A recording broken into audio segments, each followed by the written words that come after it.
আমাদের বডি করে জল দিতে লাগে পাঁচটা ভাজছে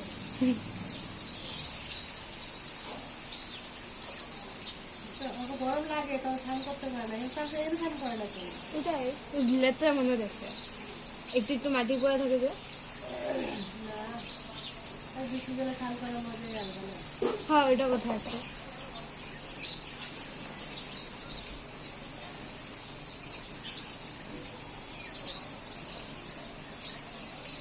সাত দিয়ে সুন্দর হয়ে যাবে